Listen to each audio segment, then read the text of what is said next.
Right, guys, so what I want to do today is talk through 5 ways that I've established to make money as a student. Now, whilst you're a student, you're probably going to have a lot less money that you're going to have throughout the rest of your life. But the two things that you are going to have is probably a bit of free time. And because I feel like as a student, people make it out to be more time consuming than it is. If you actually look at the numbers of hours a day that you can do studying, it's probably not even that much anyway.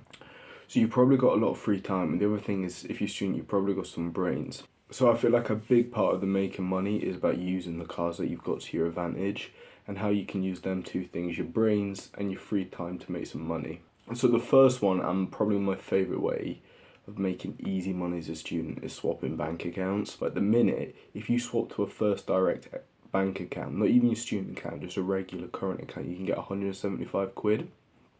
And the deals are always swapping.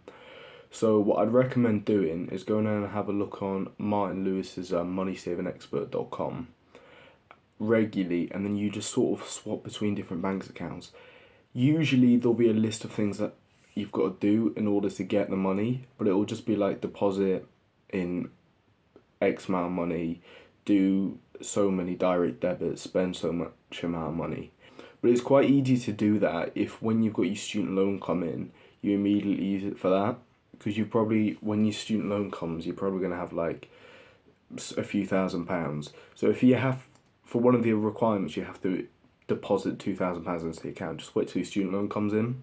So basically what you can do, as soon as you get the money, you can just swap about between different bank accounts. It's the easiest way to make money ever. Most of them will be somewhere in the realm of £100 to £200.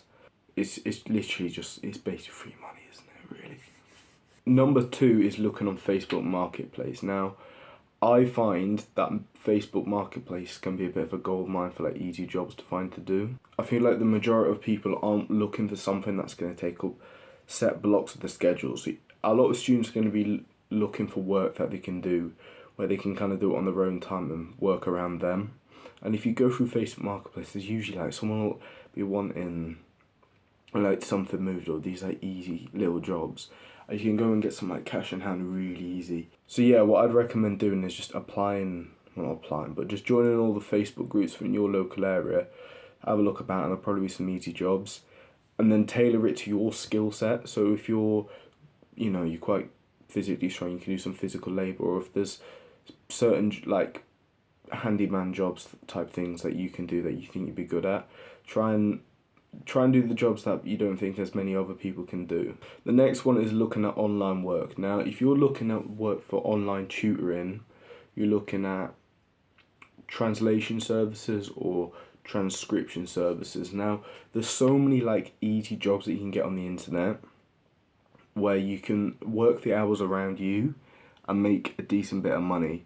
The main one I'd recommend if you're a student is online tutoring services, and it might be a little bit saturated, but if you're in someone who has a specific skill set, probably in the degree that you're doing, you've got a way that you can stand out from the crowd because you have something that you're better at than the average person.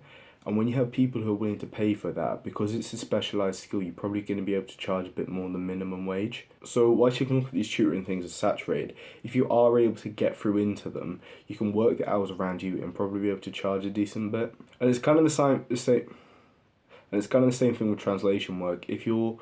Or the transcription work, if you're able to get anything in that sort of area, it's pretty easy work. You're just sat on a laptop doing it, and you're literally making money whilst not having the obligations that a normal job would give you. On top of that, say you try to start doing online tutoring and you made a website, you did XYZ, you try to advertise it on Facebook, or you went through agencies or whatever you're trying to do. If it doesn't work out, you'll still gain quite a lot of skills. Number 4, easy one, just have a look at like bursaries and scholarships, because for your course, for your university, for where you're from, what school you are, look at all these different things and check if there's any bursaries that you're eligible for. Because I feel like a lot of people don't get money just because they haven't clocked that they're able to get it, and it's literally the easiest thing ever. Usually you just have to do like an essay or something, but I would make sure that you've applied for everything you can apply for these scholarships and bursaries. It's so easy. You can get ones for like if you're good at sports.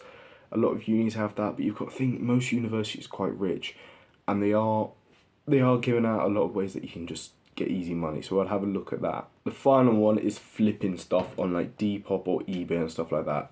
So, biggest way when I finished sixth form to make money easily was I went through and sold all these textbooks. Now, at university and at sixth form, a lot of these textbooks are really niche, and a lot of them you get given free at the start of the year.